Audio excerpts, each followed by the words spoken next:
welcome to another Journalist Toolbox training. My name's Mike Reilley, your trainer once again. I'm the founder and editor of the Journalist Toolbox, journalisttoolbox.org. And today's training is part one of a two-part series on digital tools for covering retail. You can find this handout that I've got up on the screen at this bit.ly link, bit.ly/retail tools. You can also find this link in the description section right under this YouTube video, so you can click on it there and open it up. So hit pause and then we'll get started with part one and a couple of announcements. All right, now that you've got the handout open, a quick tour of our handout, then I'll show you a few quick things with Journalist Toolbox, and then we'll start playing around with some of the tools and resources here. Part one, we're going to look at Google tools and some tools from Journalist Toolbox that will help you search the web for various products and different things, and look for Google trends on different brands. Part two, we'll get into some retail tools that aren't involved with Google. Keepa. We will play a little bit with Google Shopping, Luster, and Fake Spot, which are really good fact-checking tools for not just prices, but also flagging fake reviews on products, which is very important when you're looking at the validity of a product. So this is our layout. We'll have part one on this video. Then we'll have a second video that's coming out in April of 2022 on part two. So journalisttoolbox.org website has all kinds of resources for journalists, broken down by various topics, beats, public records, COVID, transcription tools, all kinds of resources for journalists. The business resources, which can typically be found on the homepage, either here or on the right rail or in this little pull-down menu here. The business resources have several subtopics: holiday retail. I'm recording this right around the holidays. The economy, tools for tracking economic issues, tools for investigating companies. We've got some training videos that have been posted already to our YouTube channel on how to look into government proxies or company proxies on government websites, things like that. Sports business, stock market, business news, labor issues, Form 990s. You can look into charities, all kinds of different business resources. And when you open these up, I'll open up holiday retail. You'll find all the links here, many of them which we'll cover in our two training videos here, as well as some tip sheets and trends and things like that for covering retail. Expert sources is another area of the toolbox that can be helpful for reporters covering retail. You can go in here and there's several great expert databases, and you can search, retail or consumer sales, consumer fraud, things like that. And you can find an expert who can talk to you about that topic. And it's not just generic search engines either. We have many that are directed toward finding experts that are people of color. diversesources.org, NPR's, Vetted is very good for that. Sources of color and people of color who also know stuff. So some really good expert sources in there. And again, it's linked right off the front of journalisttoolbox.org. So let's get into some of the tools. If you go back to our handout, we've got this little thing on shortcuts to set up documents. I just want to show you this because this comes in handy for a lot of business reporters. I've had really good feedback from those who I've showed this little tip to.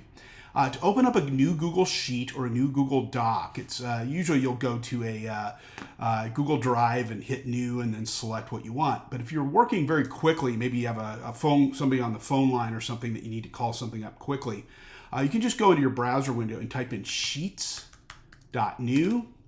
or docs.new and hit return, and a Google Sheet or a Google Doc will open. Then you can go to File and decide where you want to move it or anything like that. But if you need a quick and dirty Google Sheet or a Google Doc, this is a good way to do it. Sheets.new and docs.new. So good little hack for you. A lot of people don't know about that little trick, and I always like to show it. We're going to show you some search shortcuts. These are what Google calls search operators to help you narrow down your search. So let's say you want to search Amazon for a Blink outdoor camera. You can use this search operator called Site, S-I-T-E : and then you can put in the website with no HTTP in front of it, and then a space, and then whatever product you're looking for. Now, Amazon's got a pretty good search engine in it, but not all shopping websites do. It's it's just like government websites, just like websites on for media companies. Not all of them have great search engines. Well, let Google do the search for you. The great thing about this is it will find not just top level pages, but it will dig down and often find pages that often aren't linked off of anything. It can really dig down deep into the site and produces a pretty robust search for Blink outdoor camera kits, and the camera's listed up here. So I can change this to to anything. 32-inch Roku TV, and again it'll dig through Amazon and find Roku smart TVs for me. Okay, so use that site, and they're all linked off of Amazon, so it'll search the Amazon site, it'll deep search it for you. So take advantage of that site colon. It also works well with government websites. Government websites are just horrible search engines in them. So I was searching this for CDC website for SARS. I could plug that in here. And it would give me, again, a very good list of fact sheets and timelines and things like that about SARS. So very, very good little search shortcut. You also can go in and search for spreadsheets for different file types by using this search operator called file type, all one word, colon, space, and then a period, and then whatever abbreviation. It could be CSV for comma separated values, a spreadsheet, XLSX for Excel spreadsheet. I could be looking for a PowerPoint, doc, .doc, whatever you're looking for. So I've typed in U.S. Footwear Consumer Price Index. So I can go in here and it'll just give me data sets or top level pages that'll take me to the data set for CPI and U.S. footwear. So it produces really, really good, robust results and takes you to the data level. So you can download the data set pretty quickly. If I just typed in U.S. Footwear Consumer Price Index, even if I had the word data after it, I would have to dig through a lot of stories before I found what I was looking for. File type kind of parses all that away and focuses in just on the data sets. So a real good tool for that. And I've got other examples up there of what you can do with it. Again, just a basic search for, I'm looking for a camera in the $400 range, pretty easy stuff here. Just type it in and it gives you something, right just above or just under $400. But let's say we wanted to narrow that down to a range. A good way to do it, one that produces a little better results than just typing in cameras $500 to TO $800, is to do the two dots that connect them. That's what that does, is it tells Google I'm searching for everything in that price range. You might get something a little above or a little below. It does give you a little wiggle room there. So if something's priced at $499 or $810, it's going to give you in that window. But most of, it's going to give you a little bit of leeway. But most of the results are going to fall within the window that you were given here. 5 to 900. You went over a little bit there. 5 to 7. 8 best cameras under 500. So it does give you a little bit of leeway there. But the dot in the search range is a really good way to go with narrowing down your search. I've got more search tips in this video here. It's about a 3 to 5 minute video that you can go and look at various search tips. We also have a full list of search shortcuts and operators listed right here. Really good resource. It has all of the little shortcuts right here. How to search a site, the OR, what that means, cache, if you're looking for an older version of a page. That can sometimes be helpful. The cache to look at an older page to see if the price has changed. There are some other tools that track price changes too, but I've used that before. Cache, Amazon.com, and then put in the keywords and you can go in and see what an older version of that Blink camera page was or whatever. It's pretty cool. Google Advanced Search Tool works very similar to the search operators. It allows you to go in and type in keywords, but then narrow them down. You can search by file type in here and select a format that you want to narrow it down to. You can look at usage rights. It's good for searching for photos of products too. So I can, look at something that can be free to use or share even commercially. And if I'm looking for, photos of cameras or, whatever specific product, I can type that in.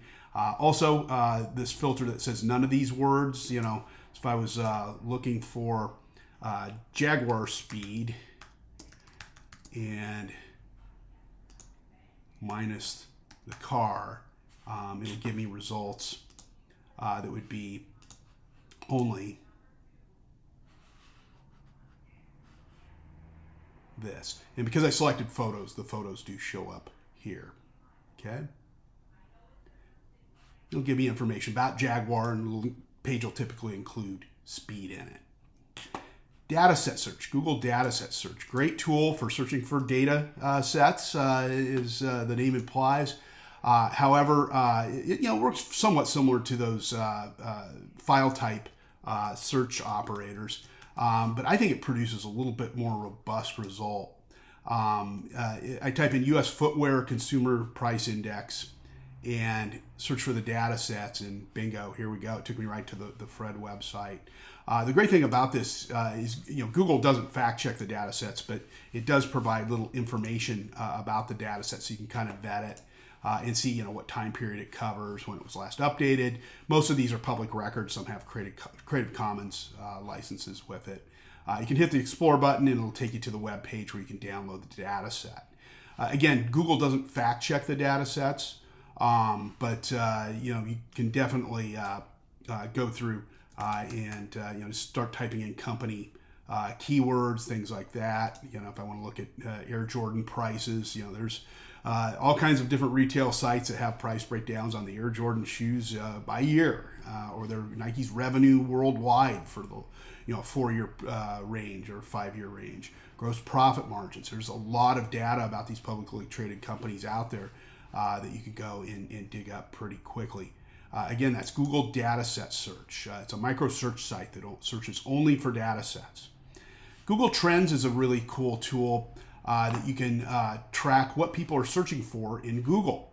Google has a giant database, so if I were to type in, a search for, 32-inch Roku TV at 11 a.m. on a Saturday in Chicago, that'll go into that database that someone searched for that topic at that time in that city. And Google for years has used that database to help its search engine produce good search results. This database goes all the way back to 2004. It has minute-by-minute granularity and is updated every 4 minutes. There are more than 3 billion searches per day on Google. So the results we'll see in here are actually a normalization, and I'll get into that in a little bit. It doesn't give you the exact number of searches, but it gives you a normalization of it. A quick scroll through here, the search bars at the top here where you can type in the keywords of the products that you want to track in here. You can do up to 5. It has the year in search. The year in search 2021 just came out. Shows state by state, country by country, the most searched topics. I think it's top 5, top 10. In a number of different areas, including some retail products. Down here, it'll show recently trending topics. Very good thing to go in and look at 2 or 3 times a day. There are past years in searches down here. So I'll type in some products up here, and I'll kind of just choose one industry with it. And so we'll go with Adidas. And it gives me a search term or a search topic, subtopic. I'm going to select terms. Think of it as Adidas with quote marks around it. And it defaults to the US search over the last 12 months on the web. But I'm going to set it to Google Shopping. I can do YouTube, Google News, Google Images. I'm going to set it to Google Shopping. See what people have been looking in Google Shopping for. And Nike. And I'll throw in, just for kicks, let's throw in New Balance. They don't do too well, but compared to the other brands, but it's all right. Under Armour. Make sure you spell it right. Add that little typo there. If I misspell any of these words, it'll go off the misspelling. It won't self-correct like regular Google search does. So make sure, if you misspell it, it'll show the misspelled, search results down here. As you see, Nike pretty much rules the day. Notice it hits 100 in peak popularity right here. I would probably go into Google News and see why it peaked that week. Maybe they were releasing a new shoe. Maybe they were fined. Maybe their stock price did something funny. You'd have to, go back and research that and see why they did so well that week. Also here they peaked pretty well. Adidas did pretty well right here, but still they were only about a third as popular as Nike was. The y-axis here, think of it as a percentage. Peak popularity was 100 over here. That's the highest search that Nike had on that week. If you go over here and click the question mark, it explains it. A peak value of 100 is peak popularity for the item. A value of 50 means that term was half as popular. Score 0 means there wasn't enough data. Sometimes when you get down to the city levels, you can look at this at the country level. So I can click up here and look at the data worldwide on Google Shopping. It's a little different. Adidas does a little better. Or I can look at it in another country. Let's see how they're doing in Algeria. Oh, not enough data.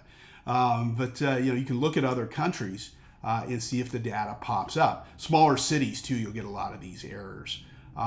So let's do Australia. There should be some data there. Yeah, there you go. Adidas does much better in Australia than it was in U.S. search. You can also search by state. So I can type in state here. And I can pull it over and take it all the way down to the city level. It doesn't have county data, but it does do city, state, country, or worldwide. I can narrow down, if I want to see just the past 90 days, I can narrow that down. I can customize it down here. It goes 2008 to present. Some of these will go 2004 to present, but this one only goes to 2008. Custom time range, I can go down here and select a full year if I wanted to look back and see how they did back in 2017. I can do that in Chicago as well. So you can really get this down to the local level. It's good for looking at local retail as well, at both the city, state, and even national level. Maybe you've got a national brand that's based out of your city. This is a good way to track it. This is a fun tool to use the day after the Super Bowl to see how the Super Bowl ads were being, brands were being searched. It's really, really good on Black Friday. You can see leading into and out of Black Friday and during Black Friday how various brands were being searched. If you ever need to attribute this graphic to, or the data out of this graphic to anything, according to an analysis of Google search data. Again, according to an analysis of Google search data, that's how you attribute this. Share buttons in the upper right. You can share it to your social channels by logging in, or you can hit this little embed button and it gives you JavaScript to embed it. You can also just do a screen grab of it as well. If you do the screen grab, make sure you've captured the little window here at the top to show what each of the colors represent. So you have the legend in there. It's something, a lot of times I'll see people crop these the graphics out of here and all you'll see are the lines and you don't know, if it's not interactive, you can't tell which brand is which. There are related maps down here and other things you can find. The local ones aren't very good, but the state level ones are very good. You can see which one was most popular state by state. It'll show intensity and things like that. And you can embed these as well, or just link to the page right up here and share it over your social channels.